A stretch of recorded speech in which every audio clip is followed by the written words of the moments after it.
มือทรงดังสิงค่ะวันเมื่อไนวันที่24เดือนธันวาคมปี2025พบทบดังข่าวปานนั่งอยู่เพื่อนอ่านข่าวดังข่าวยาม10:30ติดได้เมื่อ9:30ในคาไถเอาค่ะคลิปหนึ่งต่างก็ต่างไว้เยอะกะคาลบขึ้นย้อนนอนได้ค่ะย้อนสารในคาลัดพิษลัดผลค่ะนะเมื่อคำว่าในได้กว่า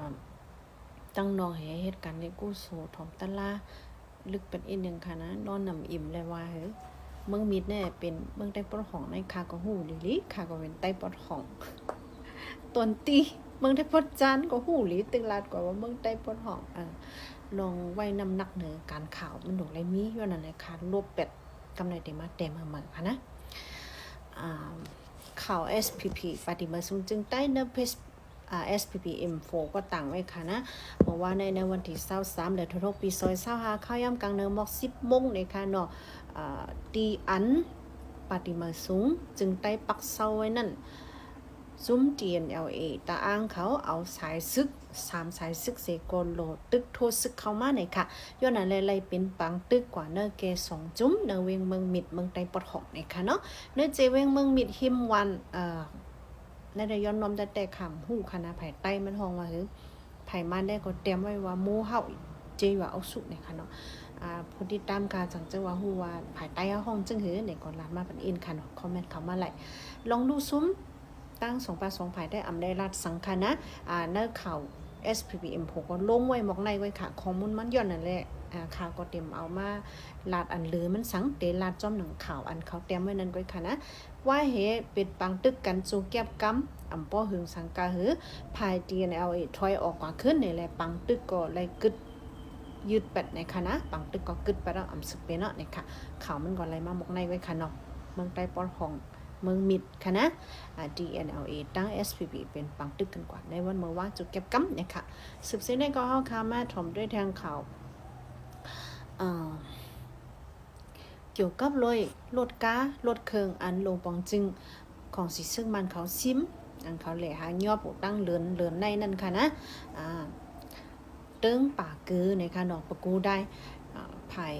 อันสื่อข่าวอันยมย้ำไรอันลูกดีห้องการภายของสิซึ่งมันลันในดีสื่อข่าวคิดดิดมีเดียว่าเนื้อเติ้งป่ากือได้ก็รถเครื่องอันยอบไรเจอนั่นเขาแผนการเอามาปั่นลูกน้องเขาจะดื้อกว่าเยอะในค่ะนะรถเครื่องกันค่ะนะไปป้านรถกะลูกน้องเขาจะเป็นพลหลายๆหล่ะเนี่ยอันเหตุการณ์เนื้อตับซึกค่ะอันจะเป็นลูกน้องเขาก้นอ่อนเขาอันเหตุการณ์ผลิตค่ะนะเยาก็เหตุผิวซอที่ซึกก้นเมืองเยาก็ก้นอันเอาเป็นห่มลมอันเป็นเจอไผ่เขาอันเหตุการณ์ไผ่เตยเขาเจอเนี่ยเขาเอามาเป็นก้นเจอในใจดื้อกว่าเยอะในค่ะนะรถเครื่องเนี่ยในเป็นเนื้อข่าวเติ้งปากคือรันในมาดิคิดดิดมีเดียเย่าก็แผนการมันได้ก็เขาเฮ็ดไว้จึงคือหลายไหนรถเครื่องและรถก้าอันยอบไหลเสียงในเมืองโฮมตุ่มในเขาตีเอาต่างลุมตราเต็บตราก็ไว้นั่นตีเฮ็ดเส้นไหมมันเหลี่ยงๆนะคะเต็บตราในก็เขาก็เฮ็ดเอาลองเอาตั้งมันก้อยนั่นขนาดนะจึงคือก็เฮาคนเมืองเป๊กเขาเย่าย้อนเพราะว่ารถเจ้าในเฮาไหลซ่องขวัญอันขนาดมันบ่ผิดปักเปิงเอาค่ะลูกเขาตื่นเตซิมเอาเป็นโคของวันเมืองกว่านะคะนะความมันว่าเขาใจไว้วันในงานดอไปพีซีเขาได้เอาใจเป็นโคของโคป่วยวันเมืองกว่าย้อนนั่นแหละรถเครื่องเจ้าเนี่ยเขาได้เอาแจกเพปันกว่าในห้องการกุมไผ่อันเฮ็ดกันอันเป็นตังกุมกำของสีซึกมันเขาเนี่ยค่ะนะว่าเป็นป้ายอยู่ลีป้ายเป็นเงียห้องการผายผูกซ้อมแล้วสั่งแล้วผายด้วยฟิงฟ้าแล้วกูมดในตึงในเมืองเฮากุมอันนั้นค่ะนะหลูใจดื้อกว่าดีเจ้าหน้าที่เขาปุนพันเผยมีเจ้าหือกว่าดีแจกเพกันกว่าเนี่ยค่ะรถเครื่องและรถก้าอันเขายอมมาเนี่ยดีมีแผนการดีเฮ็ดจังนั้นกว่าเนี่ยค่ะนะสังเกตว่ามีลงแหลกลายหรือสินได้เนี่ยก็เฮาค่ะมันได้มีข่าวแทงมากว่าค่ะได้มาหลุดบันแทงค่ะนะยก็สืบเสนเอาค่ะมาถมด้วยทางข่าวแต่วิบวัยคำตังเงาค่ะแต่ไม่ว่าเนื้อเมืองหลงตนจี้เมืองไตปอดจานเนี่ยค่ะเนาะหิมหอมนั่นเวียงว่าเป็นไฮโฮโหปงสีเสียงปังล่องยองหุยช่วยยองปืนตีเนื้อเจ้าในไรโฮบตั้งหยับผืด มีก้นเหตุการณ์ในคณะย้อนเปิว่าเตเมืองของสีซึ่งมันเขาแต่งยอบแต่งยอบจ้ะย้อนน้องค่ะแต่เอาเก็บซึกแห้งก้นเขามาเฮาแห้งๆในลูกอ่อนก้นหนุ่มก้นข้าวกำพองอายุ18ถึง35นั่นเนาะเขาเอาเนาะไปหมดแล้วนะคะเพราะมีเหตุการณ์มาเร็วในการย้ำกาจังในปันสูง1 วัน 25,000 ดอกถึง 30,000นี่ก็มีเหตุนะคะเนาะย้อนนั้นเลยเจ้าการอันอยู่ในนาดีอันคารัดมาเจอในไรทบตั้งหยับพึดได้วะนะคะมาติปันกาจังสูงเลยก็มีก้นเฮ็ดก้นมีก้นปลายนั่นนะก้นละเฮ็ดซึกไหนก็ปลายทางแผงมันนี่ค่ะในเมืองไต้เฮาค่ะรู้ปัญหาอันมีก้นเหตุการณ์ในมีอยู่ค่ะเลยทบพบกันค่ะสังเจอมีเนี่ยก็คอมเมนต์มาปันพองค่ะคือรถก้าเมืองไกลแน่ค่ะย้อน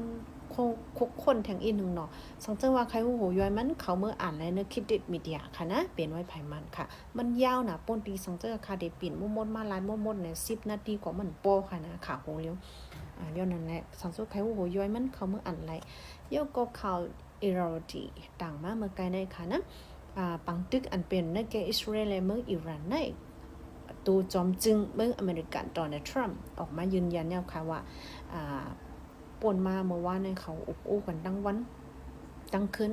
หนังเฮเดตกลงกึดยึดเลยปังตึกในแก่2 เมืองในค่ะลื่นสุดก็2 เมืองในตกลงรายใจกันว่าเด็กกึดยึดปังตึกไว้นะคะนะอันนี้ได้ก็เป็นข่าวนึงค่ะนะถ่อมเป็นข่าวไว้ค่ะนะอย่าไปเอากว่าเต็บตัดหือเจอหือมันลาดปนลาดมาจื้อเป็นจื้อเฮาก็ถ่อมให้ฮับผู้เฮก็ย่อเนาะย้อนเบิดสังในเฮาค่ะมีตัวทบมานำหนาเนาะวันนั้นรัสเซียดังยูเครนกึดยื้อกันเนี่ยกึดหลายๆวันกันค่ะมันก็มังขึ้นนั่นมันก็เปลี่ยนเป็นจังนั้นนั่นเนาะใจก้นเฮามันก็เรียกลายอะไรกูข้าวย่ำเนี่ยอันนี้ก็ข่าวออกมาข้าวย่ำในหมอกในเปิ้นลาดจังไหนวะเนี่ยค่ะก็เอามาหลุดมองนั่นก็ค่ะเนาะมีจังไหนค่ะที่แต่มันบอกว่าในอิหร่านเอาหมักก่อปล่อยเสือตับซึกอเมริกาอันปักเซาอยู่ดีเมืองกาตาไว้ค่ะนะอ่ำใจนะเมืองอเมริกันค่ะนะตับ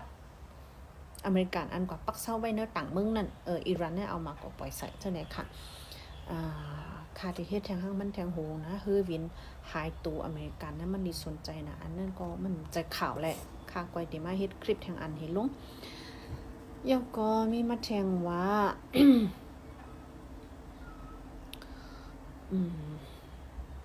เขาย้ำข่าวเดียวมาค่ะเนาะกำก็มัน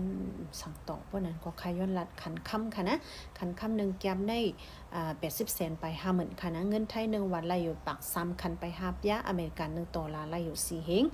ไป5ปักเงินแค่1 หยวนไล่6ปักไป26ปัก3คันจะในค่ะจงไว้พบทบกันแทงค่ะเนาะแค่ตัวปังมือมองเข่าเหมือนอันเดมาในวันเหมือนนั่นสิย้อนสู่ปันพี่น้องเขาอยู่ลีกินวันกัดเย็นเข้มสามังมีลีเป็นหลอดเพกันกูดีกูตั้งกูก็กูโกนเสกกรรมติคาไม่สงค่ะ